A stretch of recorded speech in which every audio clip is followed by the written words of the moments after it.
viewers, welcome to Mojo for Industry, India's first mobile journalism platform for industry. India is witnessing rapid urbanization. According to a survey by the United Nations, in 2030, more than 40% of India's population is expected to reside in urban areas. However, tomorrow's urbanization is going to be of smart infrastructure powered by digital technologies. In this episode of Industry Unplugged, we welcome Robert Dimon, Head Smart Infrastructure of Siemens Limited, to talk about how digital technologies are transforming today's cities. This is a topic Mr. Robert is super passionate about. He will also talk about what will drive the growth for Siemens infrastructure in India. So welcome Mr. Robert for joining us today. Thank you for having me today with you. For the past few years, we are talking about the smart infrastructure, and now the concept of Infra 4.0 is gradually catching up. Could you briefly tell us about what is this Infra 4.0 is all about? Infrastructure 4.0 is about combining a smart and sustainable infrastructure. This is done by creating and optimizing a network of infrastructure by connecting smart grids, smart buildings, and a smart environment to a integrated intelligent platform. And to do this, you basically infuse infrastructure with sensors and edge computing capabilities. And this creates a basis for a self-aware infrastructure that adapts to changing requirements, while at the same time also being able to account for sustainability aspects. And the key difference between, let's say, a smart infrastructure and, if you so want, dumb infrastructure is, unlike regular infrastructure, smart infrastructure is not about the time and the material you need to build and run it, but it's about the data you need to plan, manage, and run it efficiently. And the idea is that by using the power of the virtual world, by doing it, let's say, with computing power and all that stuff, we can optimize the use of resources in the real world. And I think that's one of the key topics what Infra 4.0 actually facilitates. What role this Infra 4.0 is going to play? Industry 4.0, the revolution heralds actually the growth of data-driven, AI-powered network smart factories. And for these factories to actually leverage the full capability, they have to be somehow embedded in a smart environment.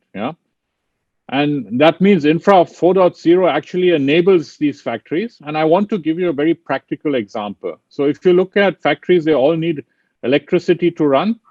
And with Infra 4.0, you make sure that the electricity used to power these factories maybe integrates different sources of energy. So you could have on the roof of your factory PV power, and that can be used. And if that's not sufficient, you combine it with power coming from the grid. And at the same time, you want to make sure that the quality of your power is good so that you don't have any frictions in your production process. And you want to also make sure that you're not losing power anyway during the production process. So you can put various points to make sure that the energy is being used effectively, and you can collect all this data and analyze it, and then step by step actually improve the footprint. So this is just one example, but you can extend this also going beyond that by making sure you can take it to other utilities like water. But also a factory needs to be secured, safe. You need protection against natural catastrophes, fire, those kind of things. And these are all the aspects which, let's say, Infra 4.0 actually helps enable. How digital technologies are going to transform Indian cities? So I think if you look at Indian cities, I think one topic we will all agree with is that they have to become more human-centric. That means it is all about also improving the quality of life for the citizens in Indian cities. And if you talk about what is necessary, I think everyone will agree that safety is an important aspect. Clean and reliable electrification is an important aspect. Clean air is an important aspect. And I think everyone has faced the challenges of moving around cities. So I think also being able to move around cities effectively is an important aspect. Automation and digitalization solutions to make sure that power is reliable and demand and consumption gets balanced. And of course, you want to make sure that you don't get stuck in a lift or you don't have too many power cuts at home. And one such example of the technology, let's say Siemens as an organization has deployed, is the technology we have deployed with the Northern Regional Load Dispatch Center, where as a result of these technologies, the chances of a blackout have been reduced. And because of the reliable power supply, of course, this contributes to economic activity and all those things. Yeah? So that's the starting point. Then the next point, which comes into, let's say, smart technology in a city could be something like a smart meter. And you see in a number of cities, like in Mumbai and Delhi, you see the use of smart meters. And Siemens has worked also with a number of utilities to provide these solutions. And the advantage of this is, for example, the utility has a clear understanding of the electricity being consumed. He doesn't have to send someone to do physical meter reading. Yeah.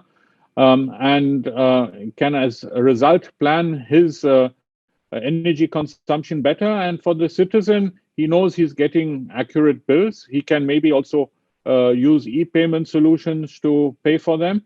And he got also a feeling of where his electricity is being consumed. Yeah.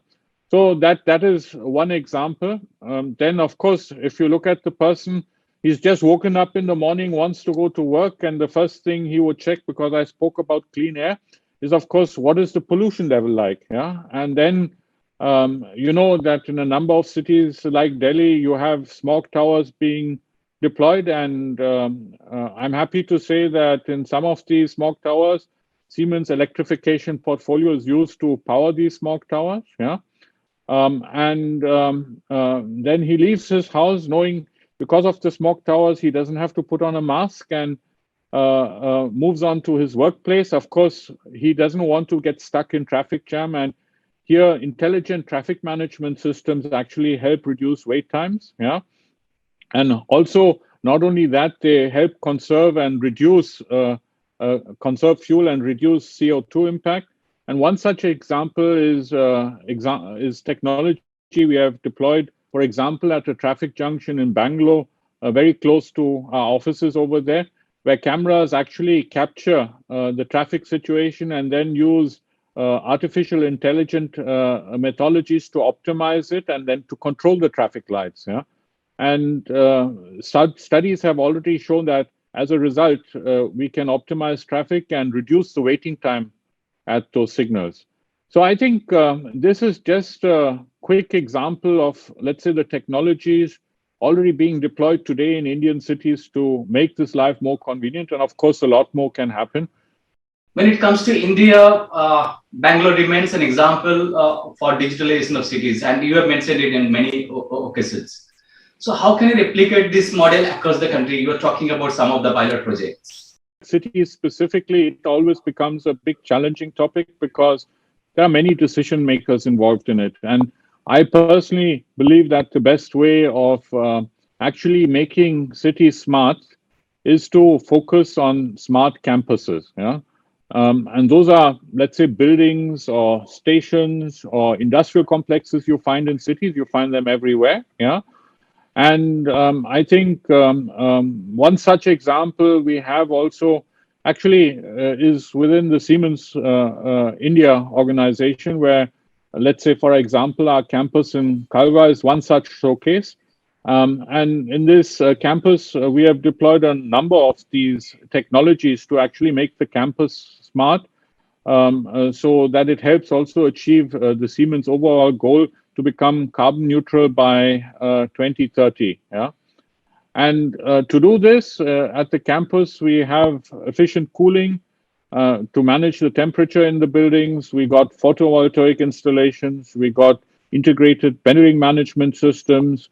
We got a sustainable waste management concepts, and these all come together. Now, a person approaches the campus, the first thing which starts is thermal scanning, yeah, to see whether someone's got raised temperature, and then based on the thermal scanning, then he's allowed to enter the facility or not. So this is one topic.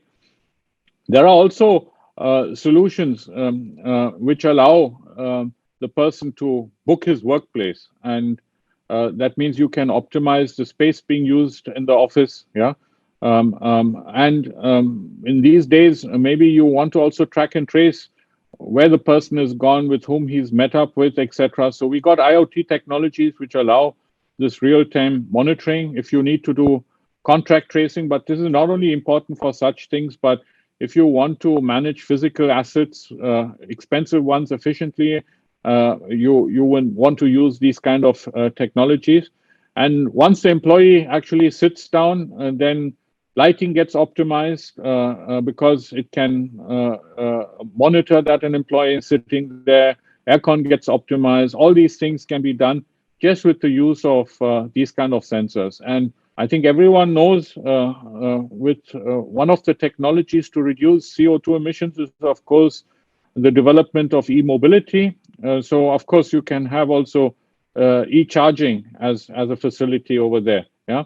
And I think, of course, when it comes, you want to make sure that, as I said, renewable energy is used and this is all optimized. So you have this whole complex of technologies, sensors, digitalization all coming together. And now you just imagine what we have done in our campus. If we can get every campus or building to sort of replicate these things across, then you very quickly have a collection of many smart campuses, which of course will make it much easier for the city when it comes to do energy efficiency kind of topics to optimize these kind of things. Yeah?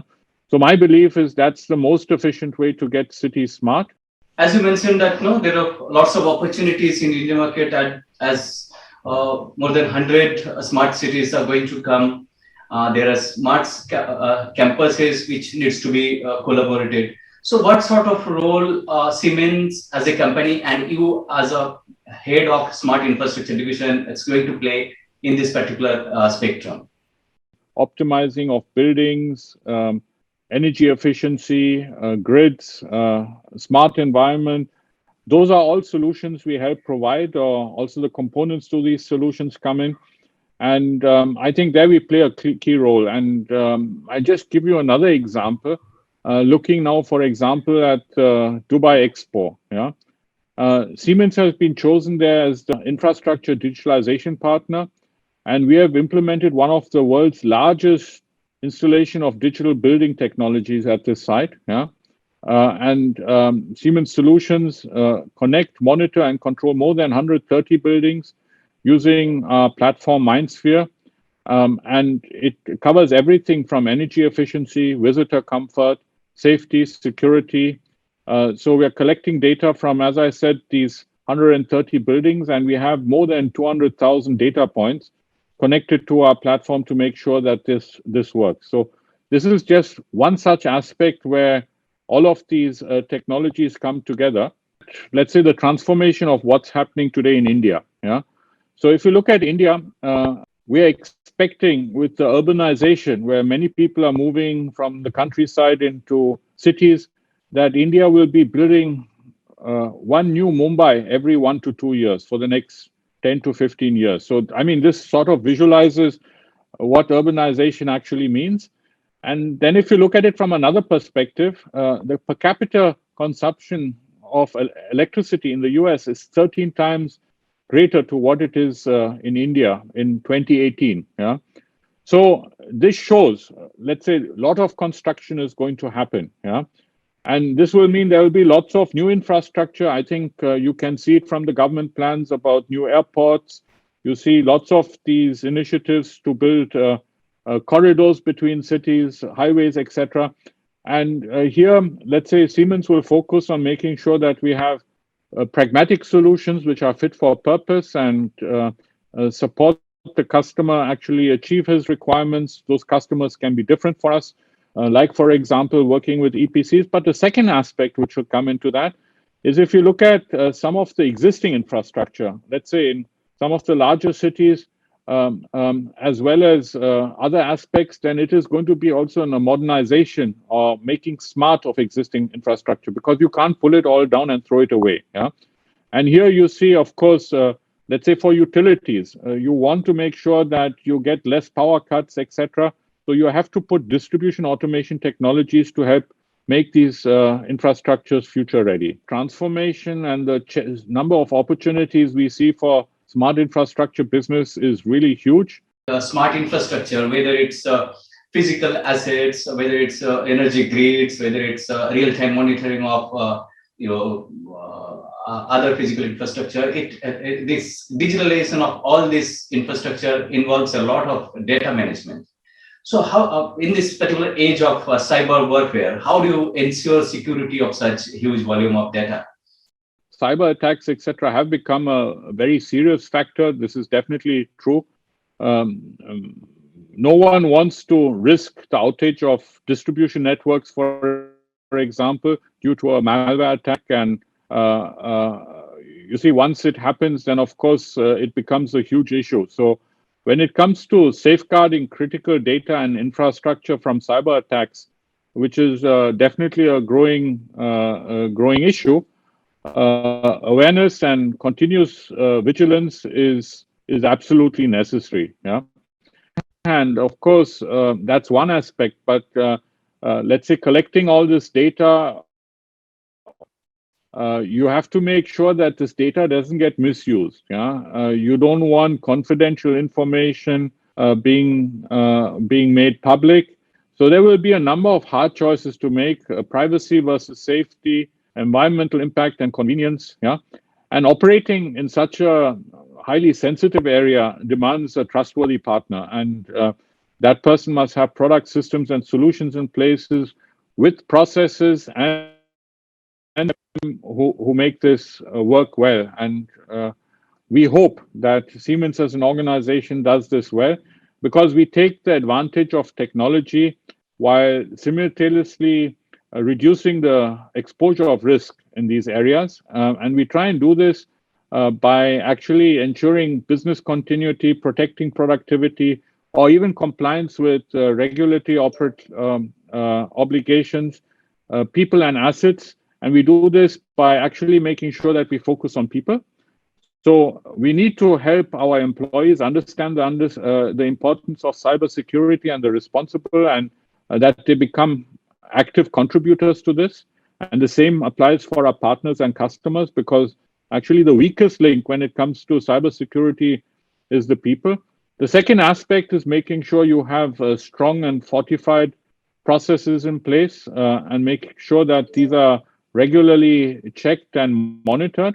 And then, of course, you need to make sure that the technology you're building actually reduces the risk of these incidents. And we put a lot of effort right from the very design of our products to make sure that this happens. Yeah, Siemens has also taken a leadership role in this space by initiating globally what we call the Charter of Trust.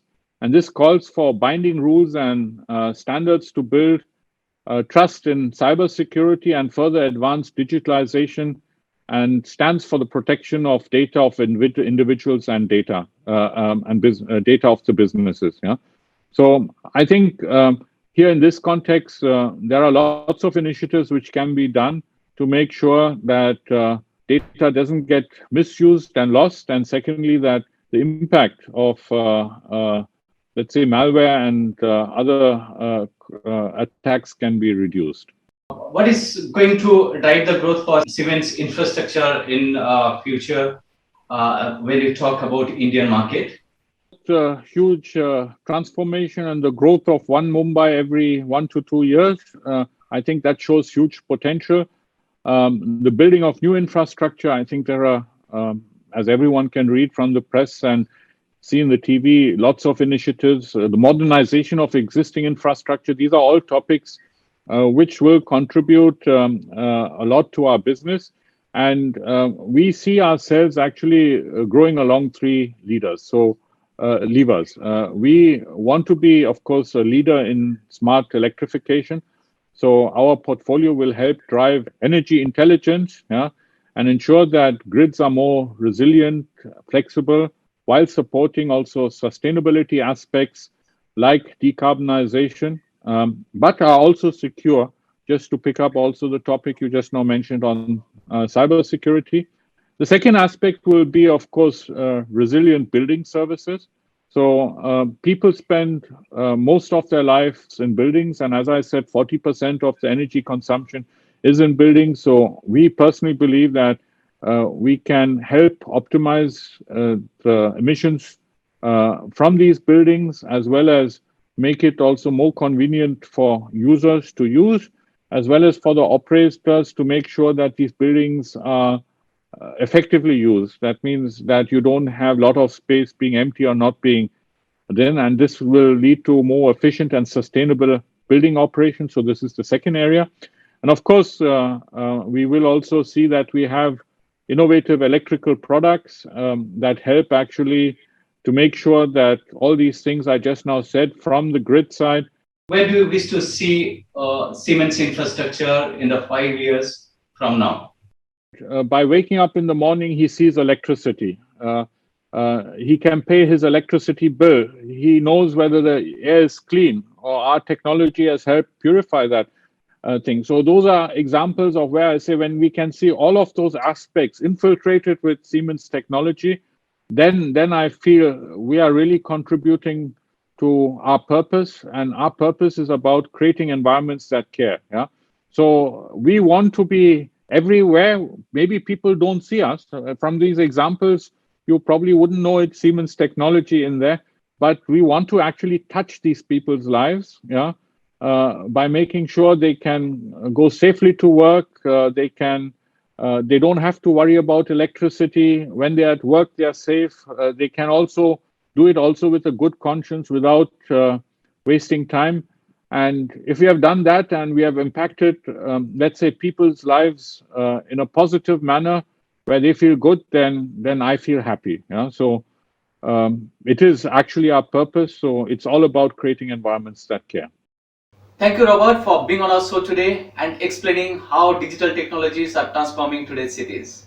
With that, it's a wrap on today's Industry Unplugged with Robert Timmer, Head Smart Infrastructure of Siemens Limited. Thank you so much. Thank you for having me today with you. Please don't forget to subscribe our YouTube channel and press the bell icon. Also, to access industry news on the go, visit our website www.mojaforindustry.com. Goodbye.